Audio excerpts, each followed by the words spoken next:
মোরা নকলি মুসলমান, মোদের নাইকো কাণ্ড জ্ঞান।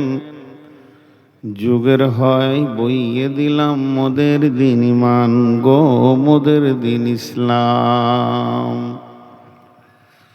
মোরা এমনি ভাবে পাটি করি, ভাইয়ে ভাইয়ে লড়ি মরি। মোদের ভোটের জোরে বাবু বিধানসভা পান, বাবু লোকসভা পান। মোরা গাধা মুসলমান, মোদের নাইকো কেন্দ্র জ্ঞান। যুগের হয় বইয়ে দিলাম মোদের দিন ইমান গো, মোদের দিন ইসলাম। শ্রদ্ধেয় সুযোগ্য আজকের সবার সভাপতি, উপস্থিত আকাশে তারকা সাদৃশ্য আলেম ওলামা বৃন্দ, সামনে আমার দিনদার ইমানদার মমিন ভাই সকল, পর্দা থেকে সুন্নেওয়ালি মোমেনা মা ও বোনেরা,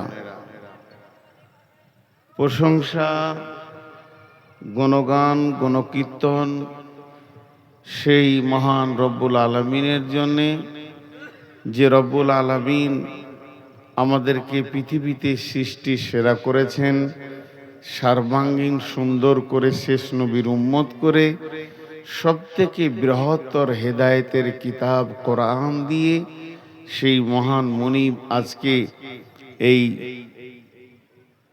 3 এপ্রিল 2026 সাল শুক্রবার দিবাগত রাত্রিতে বিহার ঝাড়খণ্ড পাকুড় মনিরামপুরে একটা সভাতে আমাদেরকে এনে হাজির করেছেন, কিছু শোনা বলার তৌফিক এনায়েত করেছেন। এর জন্য মুনিবের দরবারে আমরা শুকরিয়া করি আলহামদুলিল্লাহ, আলহামদুলিল্লাহ। দরুদ ও সালাম বর্ষিত হোক আখিরি নবী, নবিকুল শিরোমণি ইমামুল আম্বিয়া নবী মুহাম্মদুর রাসূলুল্লাহ সাল্লাল্লাহু আলাইহি সাল্লামের উপর। আল্লাহুম্মা আমিন, আল্লাহুম্মা সাল্লি আলাইহি, আল্লাহুম্মা বারিক আলাইহি। বিভিন্ন ফুলে বিভিন্ন সেন্ট আছে। আপনাদের এখানে একটা দুটা করে 3টে বক্তা চলে গেল, আমি 4র্থ নম্বরে আছি। সবাই তো আর এক হবে না, সবারই মিজাজ তো এক হবে না, সবাই আমার মতো না হতে পারে, আমি সবারই মতো না হতে পারি। এক একটা বক্তা যেমন আমাকে কোনোদিন, আজ প্রথম বলছি, 23 বছরের বক্তব্য আজ প্রথম বলছি, আমার এই মাইকের স্ট্যান্ডটা খালি বাঁ দিকে করে দেন, বাইন করতে পারবো না, আমার ডান দিকে থাকবেই, এটা আমার জন্মগত অভ্যাস। যদি খালি স্ট্যান্ডটা বাম দিকে করে দেন, বলে 1 ঘন্টা চালান, ওই 10 মিনিট পারবো না, আল্লাহর কসম 10 মিনিট পারবো না, মিজাজ খারাপ হয়ে যাবে। যে কোনো স্টেজে উঠবো দেখবেন আমার ডান দিকে স্ট্যান্ড আছে, এটা অভ্যাস। এইভাবে আমি মানসিকতাটা তৈরি করেছি, তবেই না এই জায়গায় পৌঁছিয়েছি। আজকের জালসাটা খুব ভালো লাগছে। বলো দুঃখের বিষয়, একটা বক্তার নাম করছি আপনাদের সামনে, মৌলানা আব্দুল আউয়াল, হলদিবাড়ি, লোহাপুরে শিক্ষক, একটা যোগ্য সম্পূর্ণ আলিম, যোগ্য সম্পূর্ণ আলিম, কিতাবি জ্ঞান আছে, আমাদের তো কিতাবের জ্ঞান নেই। যে বইটা দেবেন সেই বইটাও সুন্দর করে ছাত্রকে পড়িয়ে দিতে পারবে, কিন্তু ওকে যে জালসায় নিয়ে যায়, আদায় ডিউটি দেয় 9টা থেকে 11টা পর্যন্ত, অমুক 2 টাকা দিল আল্লাহকে জান্নাত দাও, অমুক 3 টাকা দিল আল্লাহকে পার করে দাও। এত বড় যোগ্য আলেমটাকে পাবলিক সমাজ অপব্যবহার করে, কাজে লাগায় না। আফসোস যে ওর কাছ থেকে দুটো যদি হাদিস শুনতো। আজকেও হানজালা আমার অনেক ছোট, আমি ওর বড়।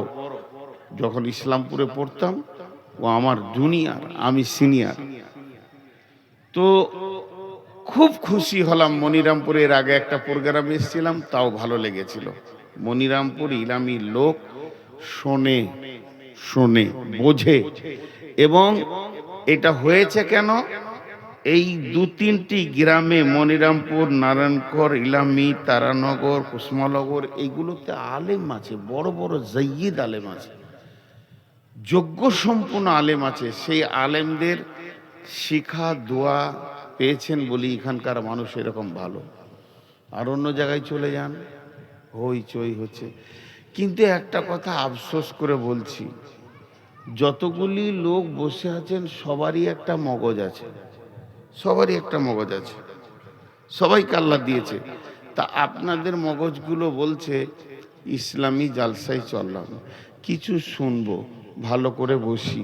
তাহলে এই লোকগুলো কি মগজ নাই যে দাঁড়িয়ে আছে? আমি ঢোকার সময় সবারই গায়ে হাত দিয়ে দিয়ে বসালাম, তাহলে এদের মগজগুলো এখন কি বলছে? আমার মাথা কাজ করছে না। আমি একটু মেন্টাল ঢুকে বসছে, আবার ওই চেয়ারের পেছনে বসছি, খানিক পরে আবার উঠবে। এরা কোন উদ্দেশ্যে বাড়ি থেকে বেরিয়েছে? দ্বিতীয় নম্বর, 1 2 3 4 5 6 7 8 9 10 11 12 13 14, 14টা চেয়ার এদিকে আসবে। আপনার পেছনে লোক বসে আছে, আর আপনার বিবেকটা কি করে বলছে যে ওর সামনে আমি চেয়ারলে বসবো? এটা আপনাদের কাছে আমি শুধাইছি। যদি আমার ভুল হয়ে যায়, চেয়ারটা করে আমার মাথায় মেরে দেন, যে তোর হুঁশ নাই বে, ওর মুখে বসলাম তা কি হলো তোর? উঠেন, আরো উঠতে হবে। যতক্ষণ পর্যন্ত এই লোকগুলো আমার সাথে সাথে ক্লিয়ার না হবে, অতক্ষণ চেয়ার উঠাবো। পাছায় চেয়ার নিয়ে চলে যান আপনারা। আল্লাহ ওদেরকে যেন মওতের পর একটা করে চেয়ারের ব্যবস্থা করে দিও। আর আপনারা এই লোকগুলো মরলে কবর একটা করে চেয়ার দিয়ে দেন। তুই অভ্যাস কর, এই চেয়ারটা সরাও, ফের তুই বসবি নাকি? তুই নিচে বস, ছোট ছিল। এবার ভালো লাগলো যে লোকটি দেখতে পেয়েছি, আলহামদুলিল্লাহ। এখন আমি বায়ানের দিকে আগাচ্ছি। আজকে যেটা বলার নিয়ত করেছি, এই তুই বসবি না, তুই বসবি না, ভাগ, এই তোরা দুজনে বস, তোদের চামড়া মোটা, এটা আমি বুঝতে পেরেছি, বস। হ্যাঁ, চামড়া মোটা বললাম তো বসলো। ওইদিকে গাড়িতে চেপে বসে আছে, ওর পাছায় বাঁদরের হাড় আছে, যে উঁচু জায়গা না হলে ওর পাছা যেন নিচে বসতে চাইছে না, গাড়ির ওপরে বসে। কত রকম মানুষ, আর সবাই বদ নয়, বদ আমি, আমার চোখই আবার এগুলো পড়ে, নসিব খারাপ। এখন যে আয়াতগুলো আপনাদের সামনে পড়েছি, কিছু কথা আপনাদেরকে খুব হৃদয়ের ভিতর থেকে বলবো। সাপে না কাটলে সাপের বিষের যাতনা মুখ দিয়ে বলে বোঝানো যাবে না। সাপে না কাটলে সাপের বিষের যাতনা মুখ দিয়ে বলে মানুষকে বোঝানো যাবে না। সেই জিনিসটা আপনাদের কাছে কিছু বোঝাতে চাইছি, যেটা পশ্চিমবঙ্গে চলছে। সারা পশ্চিমবঙ্গ জুড়ে মুসলমানদের ওপরে কালো মেঘ এসেছে। শুধু পশ্চিমবঙ্গে নয়, পৃথিবীর সমস্ত কোণে কোণে মুসলিম নামে যে জাতিটা আছে তার উপরে রোলার চলছে, রোলার রোলার। কেন, কি হয়েছে? মালাকুম, এদের উপরে এত অত্যাচার চলবে কেন? আমাকে একজন হাজি সাহেব প্রশ্ন করেছিলেন। পাহাড়ে পাথর আনতে গেছিলাম মাদ্রাসা মসজিদের জন্য। অনেক ক্যাসারের মালিক, তিনি কোটিপতি। ভাই লোকটা ভালো, 5 ওয়াক্ত নামাজ নয়, তাহাজ্জুদও পড়ে, মুখে দাঁড়িয়ে আছে, হাজি সাহেব মানুষ, পরেশগার মানুষ। যখন মায়ানমারে অত্যাচার চলে, মায়ানমারের ফুল নকশাটা এখন ভারতবর্ষে চালু করেছে, তো যখন অত্যাচার করে তখন হাজি সাহেব আমাকে জিজ্ঞেস করছে, বলতে কেমন লাগছে মৌলানা, তাও তো আপনাকে জিজ্ঞেস করছি, এত অত্যাচার চলছে, তা আল্লাহ এখন কি করছে? প্রশ্নটা ঠিক আছে, আমার আল্লাহ কি করছে? আল্লাহকে তো 1 সেকেন্ড লাগবে না, মুহূর্তের মধ্যে বিশ্বটাকে চেঞ্জ করে দিতে পারেন আল্লাহ। তিনি কি করছেন? তা আজকে আপনাদেরকে সঙ্গে নিয়ে আমি বক্তব্য না রেখে একটা আত্মসমালোচনার দিকে নামবো। আত্মসমালোচনা, কিছু আলোচনা করব, পর্যালোচনা করব। ইসলাম মানে শান্তি, মুসলিম মানে শান্তি প্রিয়, সালাম মানে শান্তি, ইসলাম মানে শান্তি, ইসলাম মানে শান্তি। যেখানেই ইসলাম সেখানেই অশান্তি। মানের সাথে কাজের মেল হচ্ছে না। এর কারণটা কি? কে বলবে? কে বলবে কারণটা? অরিজিনাল অ্যাকুরেটি কারণটা কে বলতে পারবে? জি ভাই, শুধু ইসলামকে নিয়ে দু কথা বলি।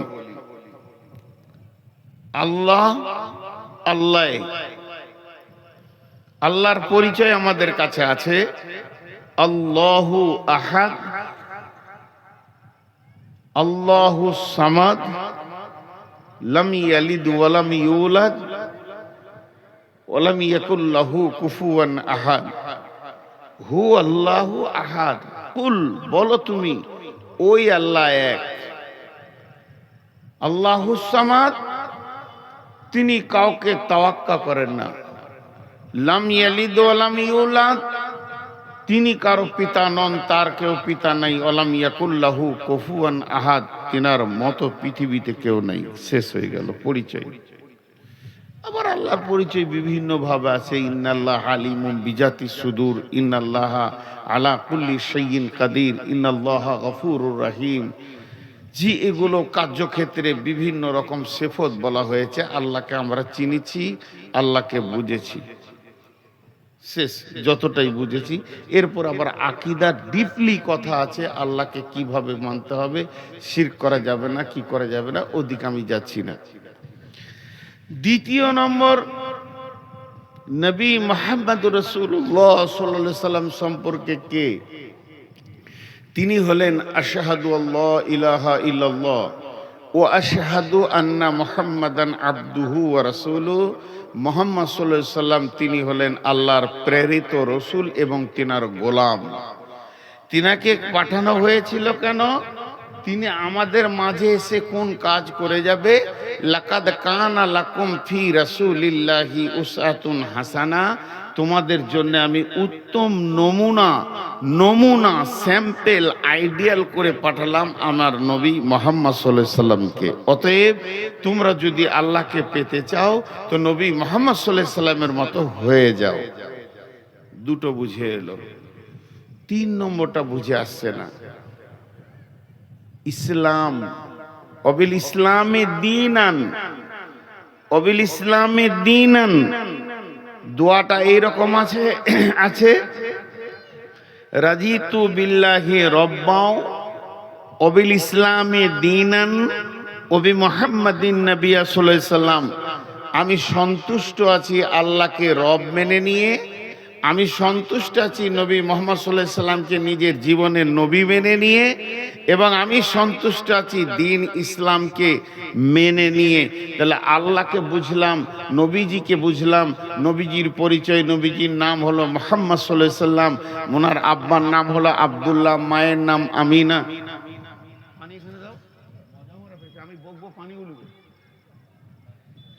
এত পেঁয়াস লাগছে কেন? চুপ করে বসে থেকে দাও, ওকে পানির 4টা বোতল দিয়ে দাও, ঢুক ঢুক করে খালি পানি খাবে। এটা তো পানি নাই, ও যা আছে খাবে।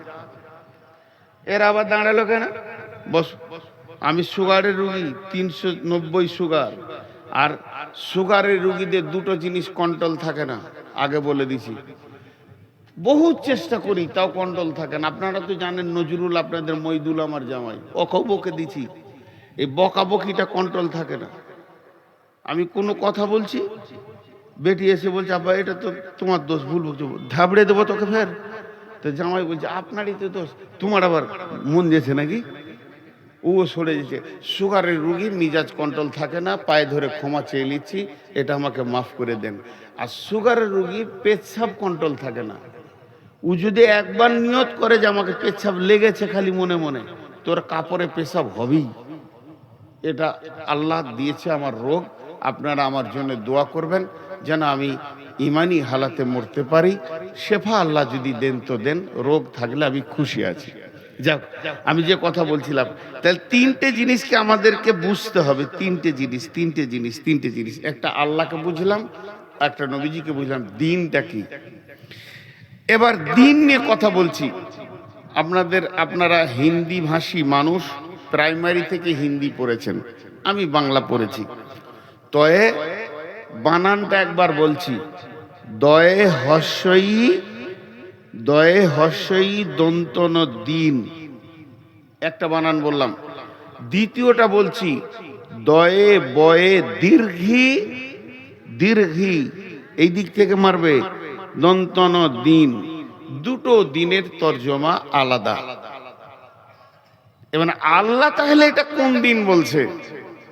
আল্লাহ কোন দিন বলছেন? দয়ে বয়ে দীর্ঘই না দয়ে হস্যই?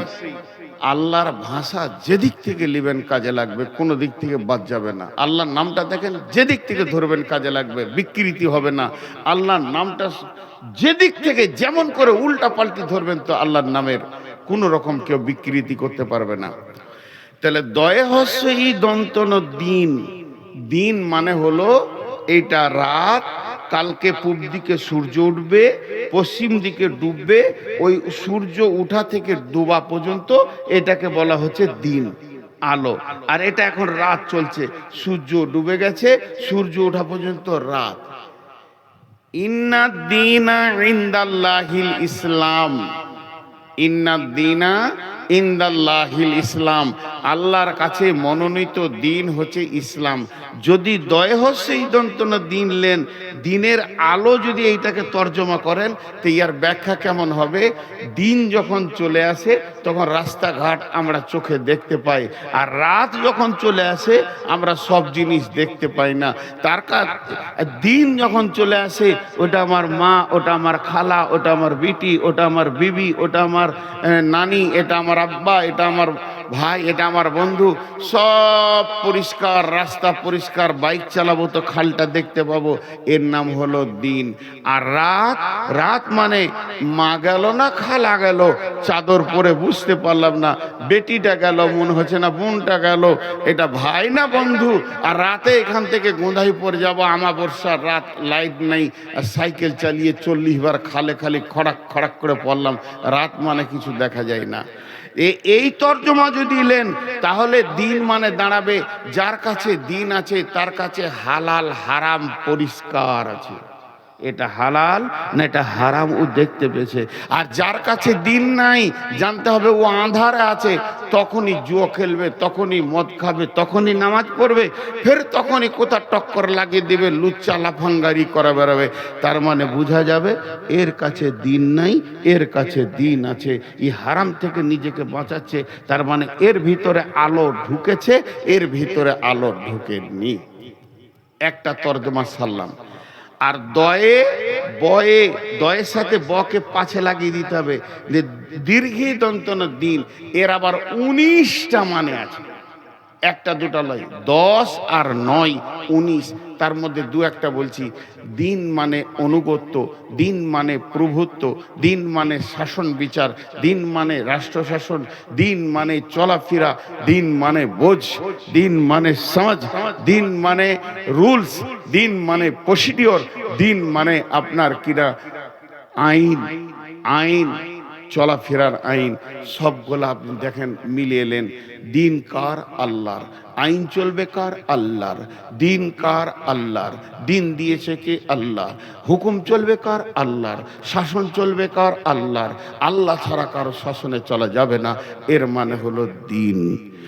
এর নাম রাখা হলো ইসলাম।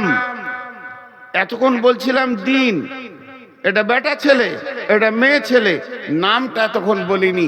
এর নাম খাদিজা, ওর নাম আব্দুস সবুর, বেটা ছেলে দিয়েছিল। দিন এতক্ষণ বললাম, কিন্তু আমাদের দিনের নাম হলো ইসলাম। ইসলাম ইসলাম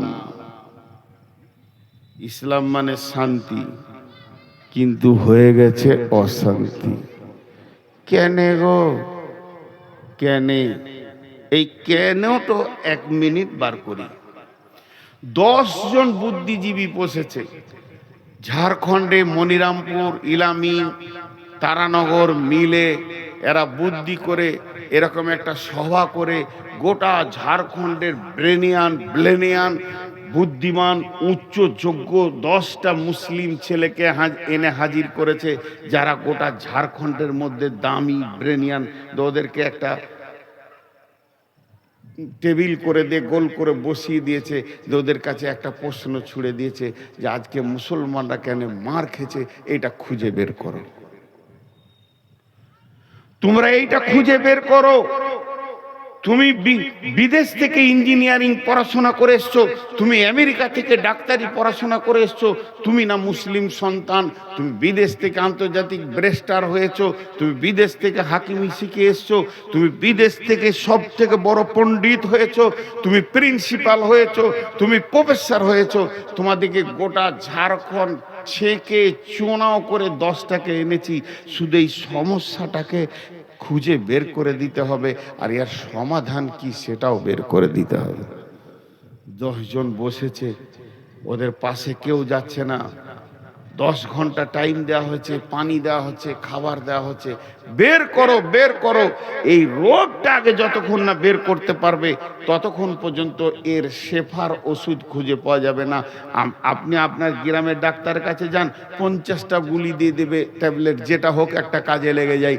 যদি পাস করার ডাক্তার কাছে যান, বুঝে সুঝে 2-5টা 10টা লিখবে।